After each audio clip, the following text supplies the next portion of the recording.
Have you ever wondered whether one of the most beautiful Black R&B singers of the 70s and 80s, women who once stood beneath the Grammy lights as millions applauded, also spent nights crying alone, ashamed of their reflection, tormented by their weight, just like any ordinary woman? Behind the glamour, some felt so trapped by expectations that they quietly turned to risky cosmetic procedures, often without protection or proper care, just to stay relevant in an unforgiving spotlight. And when they later died in pain, the truth was buried with them. No headlines spoke of the scars across their bodies, the infections, or the slow, devastating aftermath. So what really happened to the women who were once icons of beauty and talent? In this video, you'll hear the untold stories of 15 stunning Black R&B singers, women who once lit up the stage, but were ultimately lost to the knife meant to keep them shining. Tammy Terrell. Tammy Terrell. The secret behind an angel's beauty. No one could have imagined that this tragedy would begin with a face so angelic that even Marvin Gaye couldn't look away. Tammy Terrell wasn't just one of Motown's most radiant voices, she was one of the most breathtaking presences ever to step onto an R&B stage in the 1960s. Perfect curls framed her glowing skin. Her smile was as soft as her melodies. Her eyes were so captivating that Marvin often fell silent when she sang beside him. But behind the white satin gowns and flawless hair were tense whispers and uneasy moments backstage. In late November 1967, during a private meeting with only 2 people present, Motown boss Berry Gordy studied her quietly before saying, "You sing beautifully, but if your nose were just a little higher, we could put you on the cover of Holiday magazine." That single sentence froze Tammy. She barely spoke for the rest of the meeting. 3 months later, she walked into an unlicensed private clinic on the outskirts of Detroit, a place rumored to have fixed other artists before her. The surgery lasted 2 hours. A nurse later revealed that Tammy woke up in the middle of the operation.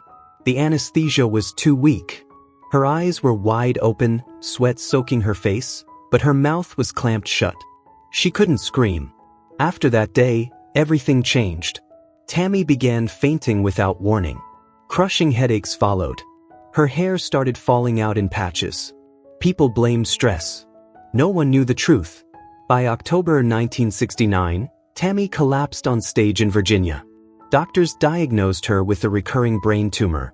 But what confused them was the severe inflammation around her sinuses, damage traced back to the botched nose surgery. It had quietly destroyed her immune system. At Thomas Jefferson Hospital, a chief physician told her family in a low voice, "We can't treat the brain while her face is still infected." From that moment on, hope faded. Doctors could only slow the inevitable. Within weeks, Tammy lost vision in her right eye. Then she could no longer walk. Her hair fell out in clumps. Her skin darkened as the infection spread. Even the smallest scratch refused to heal. She burned with constant fevers, couldn't eat, and couldn't sing a single note. When the final dose of antibiotics was administered, nurses watched in horror as her blood vessels constricted, turning purple before their eyes. On March 16, 1970, at 4 a.m., Tammy Terrell's heart stopped. Inside the pocket of her hospital gown, they found a small makeup mirror, its glass carefully removed. Perhaps in the end, what Tammy feared most wasn't death itself, but seeing a reflection she no longer recognized. Lisa Lopez. Lisa Lopez. The truth no one talked about before the crash. Lisa's story wasn't heading toward tragedy until it suddenly was. Fate met her on a sharp curve before she ever had time to fully understand who she was becoming. At just 30 years old, Lisa seemed to have everything. She was the heart and fire of TLC, the iconic 90s girl group with 4 Grammy Awards, global fame, and a highly anticipated solo album on the way. But standing alone, without Chili or T-Boz, something inside her shifted. For the first time, Lisa felt small. Every solo camera lens reflected a cruel new focus. The attention wasn't on her voice or her fearless personality anymore. It lingered on her body, curves that didn't fit the mold, skin she felt the world judged too harshly, a frame she thought was too thin. In June 2001, quietly and without announcement, Lisa checked into a private clinic in Santa Monica. No one knew. When her assistant asked, Lisa brushed it off with a vague excuse. Just getting my look ready for the album." 6 hours later, she emerged from surgery, chest wrapped in bandages, pain already settling deep into her body. For the next 3 weeks, the wounds swelled and leaked through her sheets every night. Her assistant cleaned and dressed them daily. Lisa never spoke about it. By July, she was back in the studio. Still Lisa, but not entirely. The spark in her eyes had dimmed. She drifted off mid-thought, stared into space, sometimes froze in the middle of a sentence. One day, walking down a staircase, she collapsed, clutching her head, struggling to breathe. What few people knew was that painkillers had quietly become her daily lifeline. By August, fear took over. Lisa refused follow-up checkups, terrified the surgery would be exposed. Promotional shoots for Supernova kept getting pushed back. She couldn't stand for more than 10 minutes at a time. One creative director whispered, "She's trying to look like someone who isn't her." On April 25, 2002, in Honduras, Lisa was driving back to her hotel. The dashcam captured her final moments, eyes heavy, head tilted, hands loose on the wheel. The car drifted, flipped violently, and the journey ended there. Lisa died instantly. The autopsy found no alcohol, no drugs. Her body had simply run out of strength. One last turn too much to survive. Who would have imagined that the road she took in search of perfection would be the very road that took her life? Aaliyah. The pain no autopsy ever recorded. You'd never suspect it, but at the very peak of her fame, Aaliyah was quietly unraveling behind a haze of post-surgery delirium. Crowned the Princess of R&B, she electrified the BET Awards in 2000, commanding the stage with an effortless cool and an otherworldly beauty that felt untouchable. She had just crossed into Hollywood with her breakout role in Romeo Must Die, her future brighter than ever. Yet only weeks after that triumphant night, Aaliyah slipped away to a cosmetic clinic in New York for a nose reduction and facelift, preparing for her role as the vampire queen in Queen of the Damned. It wasn't impulsive. Somewhere along the line, a studio had suggested her face wasn't cinematic enough. At just 21, she was already trapped inside the industry's cruel machine. After the surgery, something changed. Aaliyah stopped sleeping. Her strength faded. Her skin turned ashen, signs of an internal infection no one caught or chose to see. By the time she arrived in the Bahamas in August 2001 to film the Rock the Boat video, she depended on painkillers each morning just to function. Then came August 25th. Weak, exhausted, and barely healed, Aaliyah boarded a small plane already pushed beyond its limits. It never made it off the islands. The crash killed all 9 people aboard. But Aaliyah's suffering didn't end there. Investigators later noted evidence of prolonged physical stress, yet none of it ever appeared in the official narrative. Hollywood said nothing. Her family kept the surgery private. But within the Black artist community, the questions echoed loudly. How could someone so naturally beautiful feel forced to change herself? Who planted that doubt? Aaliyah was only 22 when her life ended, before she ever had the chance to fully become the cinematic icon she was destined to be. What remains is the haunting legacy she left behind. A brutal reminder of impossible beauty standards, industry pressure, and choices that can never be undone. A wound that still aches in the history of R&B. Minnie Riperton. The quiet tragedy of a new mother. Few voices in music history feel as otherworldly as Minnie Riperton's.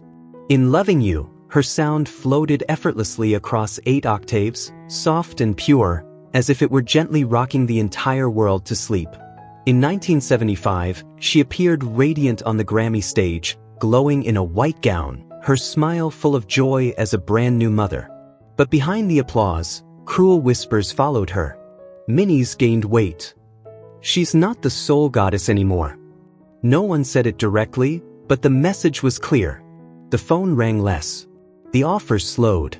The pressure from labels and producers closed in without mercy. By May 1977, Minnie made a heartbreaking decision. At a private clinic in Chicago, she underwent liposuction. She never told her husband. She only said, "I need to get my body back, for the music, for the fans." After the procedure, something felt wrong. She was constantly exhausted. Her skin grew pale. The weight fell off too quickly. Minnie told herself it was motherhood, the non-stop work, the price of staying relevant. Then one morning in September 1977, while recording, a sudden, stabbing pain tore through her left chest. She couldn't continue.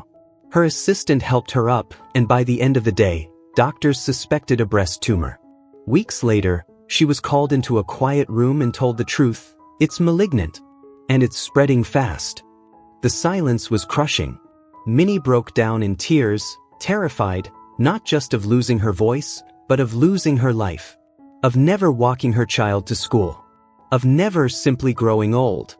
She faced chemotherapy in silence, shielding the world from her pain, refusing to let the spotlight see her suffering. On July 12, 1979, Minnie Riperton passed away at just 31 years old. Her daughter Maya held her hand and whispered, "You'll always be the most beautiful voice in my life." In the end, Minnie Riperton didn't lose her life to fame, but to a cruel industry that demanded she reshape herself to fit a mold she never needed to belong in. Vesta Williams. Vesta Williams. The price of loving the wrong person. With powerhouse vocals and a magnetic stage presence, Vesta Williams lit up the 1987 American Music Awards like a force of nature. A true R&B diva. She didn't fit cold, manufactured beauty standards. She didn't have to. Her voice alone made rooms shake, hearts race, and audiences rise to their feet. Yet behind that fearless sound was a woman who once stood in front of a mirror and quietly wondered, "Am I not beautiful enough to be loved?" In 1990, Vesta entered a relationship with a powerful music producer. She thought she had finally found something real. He walked beside her on red carpets, praised her in public, and promised forever. But one night after a party, his words cut deeper than any insult. "You'd be perfect if your nose were smaller, if your cheeks were a little fuller." What sounded like a casual comment became a slow poison, eating away at her confidence. That September, Vesta walked alone into a Los Angeles operating room. No friends. No family. Just his voice echoing in her head, and the hope that changing herself would make him stay. The surgery ended, but the damage didn't. Instead of looking renewed, her face lost the emotion that once made it so alive. The pain lingered. Silent infections drained her strength. And then, the final blow, he left. No goodbye. No explanation. Not even a backward glance. Vesta grew quieter. She still appeared on television, smiling, speaking about self-love and acceptance. But behind closed doors, she cried alone, pouring her heartbreak into a journal. "I gave up my real face for someone who was never real with me." On September 27, 2011, Vesta Williams was found dead in her hotel room, surrounded by empty sleeping pill bottles and an unfinished demo track. It's devastating that a woman who once sang so powerfully about confidence and love left this world because, at one point, she couldn't find enough of it for herself. And tragically, her signature song, "Congratulations," now sounds like a farewell. Congratulations. You made me lose everything. How many women are still reshaping themselves today for a man who was never worth the sacrifice? Betty Wright. Betty Wright. The quiet pain hidden behind the smile of clean-up woman. Anyone who heard that song in 1971 remembers her instantly, an 18-year-old brown-skinned girl with a voice that was both gritty and gentle, strong yet wounded, echoing the real lives of black women she sang for. In 1972, when Betty walked onto the Soul Train stage in a blazing orange dress and a proud, unapologetic afro, the crowd erupted. She looked unstoppable. But behind the applause, a cruel bargain was already being forced on her: talent versus appearance. By the mid-1970s, American television was quietly bleaching black beauty: straighter hair, softer features, smaller noses. One TV executive cut straight to the bone and told her, "Your nose is a liability." So on a warm June night in 1975, Betty slipped into a Miami cosmetic clinic, recommended by someone from her label. The doctor wasn't properly licensed. The skill wasn't there.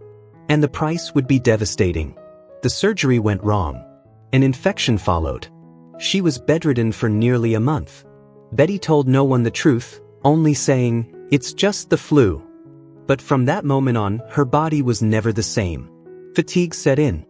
Dizziness followed performances. Tours were quietly cancelled. The damage lingered. Decades later, those unresolved complications would weigh heavily on a body already exhausted, helping accelerate the uterine cancer that ultimately took her life. In 2020, during the isolation of the pandemic, Betty Wright passed away in Miami, the same city where she found fame and where she made that silent, life-altering choice. The media rarely told that part of the story. They didn't say how record labels, television executives, and society's obsession with acceptable beauty slowly drained the life from a legend. And now, when Clean Up Woman plays, we don't just hear a hit record. We hear the breath of a woman who was forced to clean up pieces of herself just to be allowed to stay in the spotlight. Etta James. Etta James. The unsettling truth behind her transformation.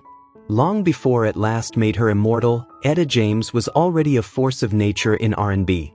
A voice so deep, so commanding, it could hush an entire room with a single note. The world watched in awe when she re-emerged in the early 1980s.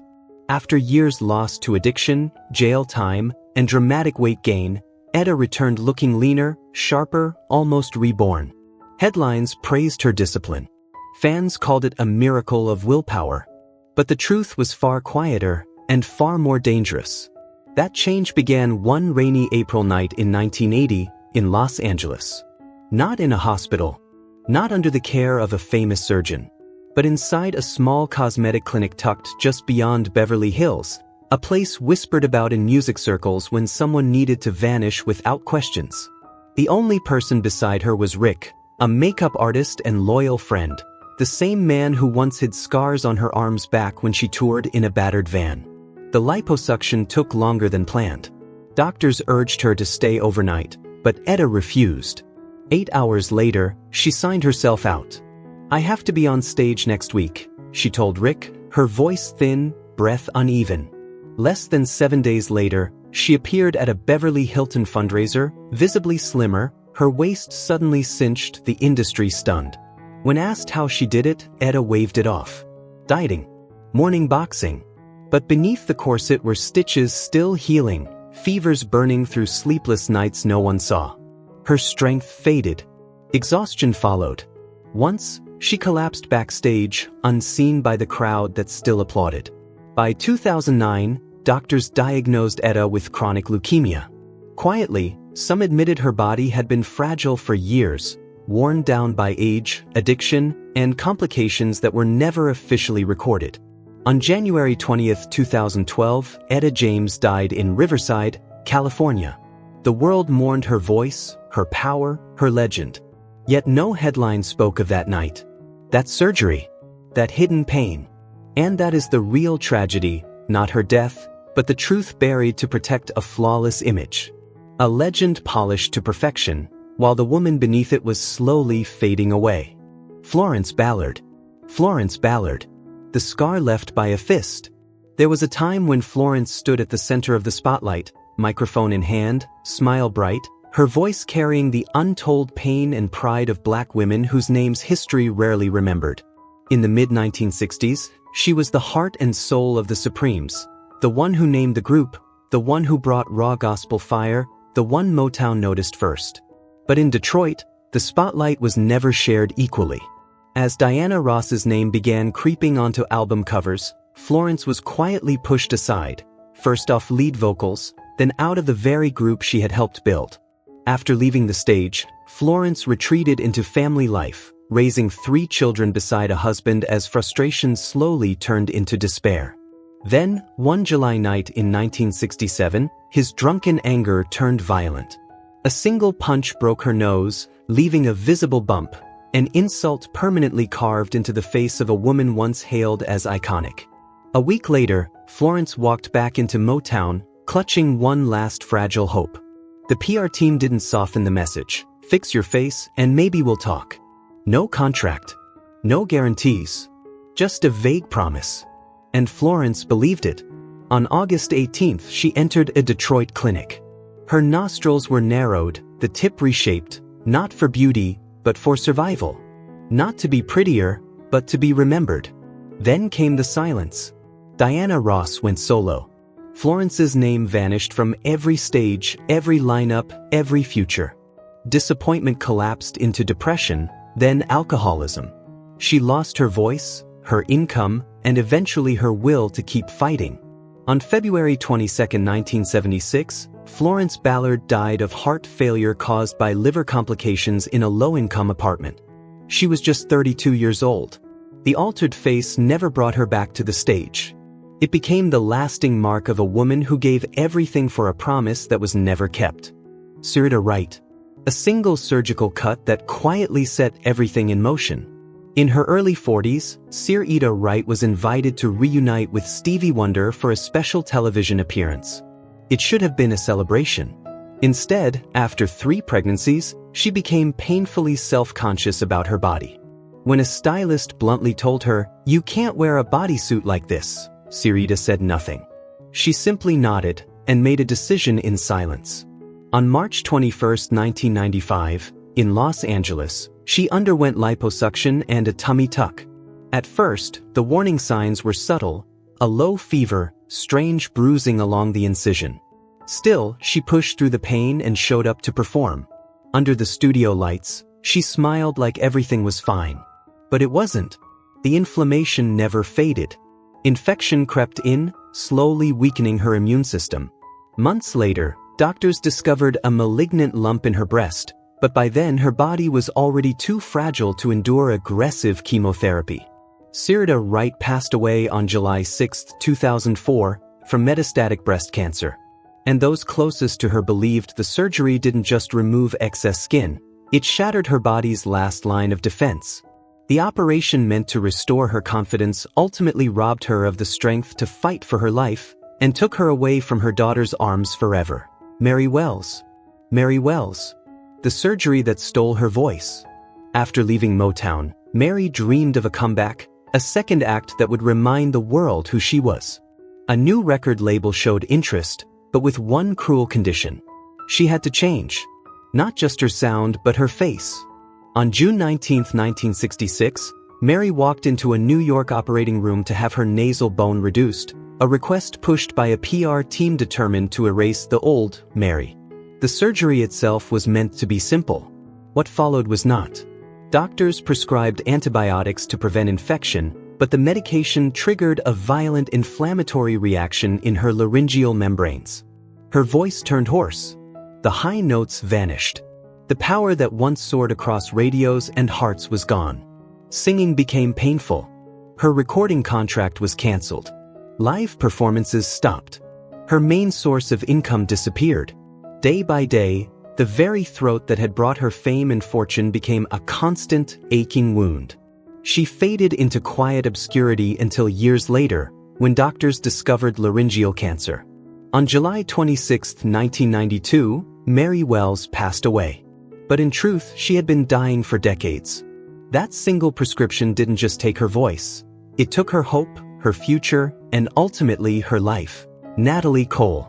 Natalie Cole and a post-surgery complication. As the new millennium dawned, Natalie Cole, the woman whose voice once stopped the world, realized that talent alone was no longer enough. Her album Love Songs was ready for release, but behind closed doors, the message from the label was clear. MTV ruled the era now. Voices could be timeless, but images had to be refreshed. They softened the words, but the meaning cut deep. Your sound is eternal, but your look needs updating.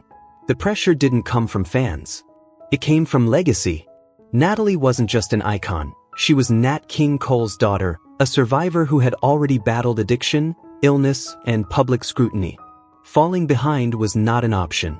In October 2000, she quietly entered a private Los Angeles clinic for liposuction and a breast lift, not to become someone new, but to preserve the woman the world remembered. What followed was devastating. The procedure led to mild sepsis, a serious blow to a body already weakened by hepatitis C. Within months, her kidneys began to fail. Doctors urged a transplant, but recurring postoperative fevers made her ineligible for the immunosuppressive drugs she would need. Natalie endured more than a decade trapped in a body that kept breaking down, fighting quietly, stubbornly, bravely. On December 31, 2015, her heart stopped without spectacle or sound. Her family denied any link to cosmetic surgery, but many in the industry understood the truth, that complications from a procedure years earlier had intensified her underlying illness. Natalie Cole survived addiction, HIV, and kidney failure. In the end, it wasn't excess that took her, it was a single surgery meant to help her look like herself again, frozen in time, 15 years too late. Aretha Franklin.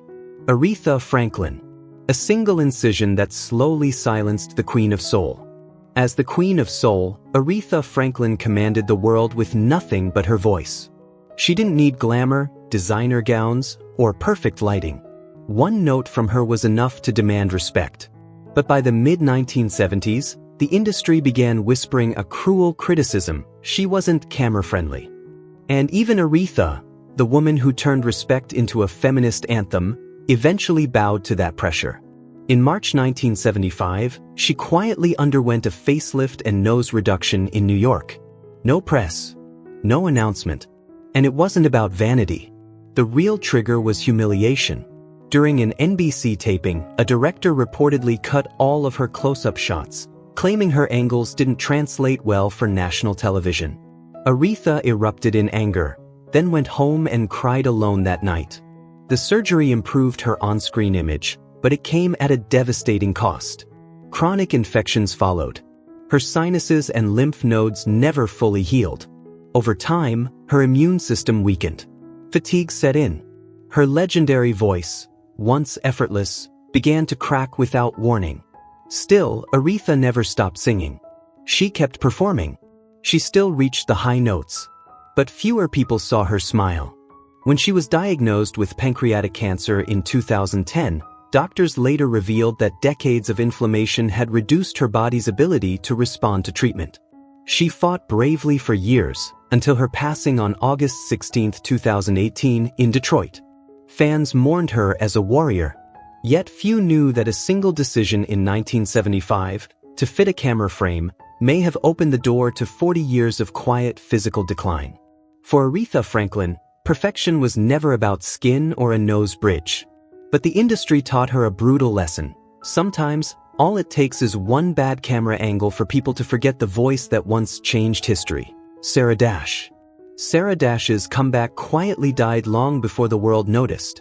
In 2005, when LaBelle, the legendary group behind Lady Marmalade, announced a reunion, Sarah was nearly 60, yet her voice still carried the same fire that once shook stages in the 1970s.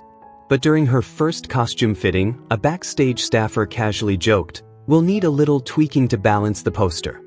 The comment sounded harmless, but it haunted her for days. Soon after, Sarah flew to Miami for a Brazilian-style BBL and thigh liposuction, a procedure popular among much younger stars at the time. The surgery took place in June 2005 at a private clinic. Official records showed no complications, but her body told a different story. Within a week, she began experiencing shortness of breath and unusual fatigue while singing. A blood clot had quietly formed, traveled to her lungs, and settled there. The warning signs were brushed off as age-related exhaustion. Sarah pushed through rehearsals, recording sessions, and laughter with Patti LaBelle, pretending nothing was wrong.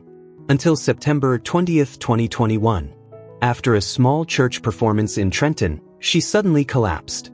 The cause? A pulmonary embolism. Her death was so swift that no one connected it to a small incision made 16 years earlier. The industry called it a sudden passing. Backstage, people whispered the truth. Sarah Dash, a woman who lived by her voice, died trying to look the way show business expected a 60-year-old woman to look. Wanda Young. Wanda Young and the hidden cost of perfection. In 1964, the Marvelettes were on top of the world. Please Mr. Postman ruled the Billboard charts. Motown was exploding into a cultural force, and Wanda Young's voice, soft, warm, unmistakable, was celebrated as the sound of a new generation. But as the group was reshaped into Motown's polished ladies' image, artists like Wanda began hearing subtle suggestions. To stay front and center, a few changes might be necessary for national television. That August, at a private Detroit clinic, Wanda underwent an Aller base reduction. It wasn't about erasing who she was, it was about survival in an industry quietly favoring more Eurocentric features, even among its black stars. At first, there were no obvious complications. But over the years, headaches crept in. Nasal congestion became constant. Sinus infections returned again and again. Those infections slowly took their toll. By the early 2000s, Wanda struggled for breath with even mild movement, and the strength in her voice faded. Doctors later traced the damage back to deep sinus trauma from the decades-old surgery, compounded by a weakening immune system that left her lungs unable to fully recover from ordinary colds. Wanda Young passed away on December 15, 2021, in Michigan, from respiratory failure. To those closest to her, it wasn't sudden. Her body had been fighting for air for years, ever since she altered her face to fit what Berry Gordy once called a broadcast-ready image. That was the price. A nose perfected for the camera, but one that could no longer carry the breath behind a voice that once moved the heart of America. Keke Wyatt has never been a woman you could overlook. From the instant her thunderous voice exploded onto the R&B scene, she was hailed as a once-in-a-generation force, unfiltered, deeply emotional, and undeniably real. Yet behind the radiant beauty, the curves, and those church-bred vocals powerful enough to stop a room cold, Keke's path has been carved by crushing pressure, relentless rumors, and the brutal standards imposed on women in the public eye. As her fame expanded, so did the microscope. Every appearance sparked debate, not just about her music, but about her body, her face, and whether she had altered herself to survive an industry that rarely allows women to simply exist. Over time, whispers of cosmetic procedures followed her like a shadow. Fans argued online, critics speculated freely, and complete strangers felt entitled to dissect her appearance as if it belonged to them.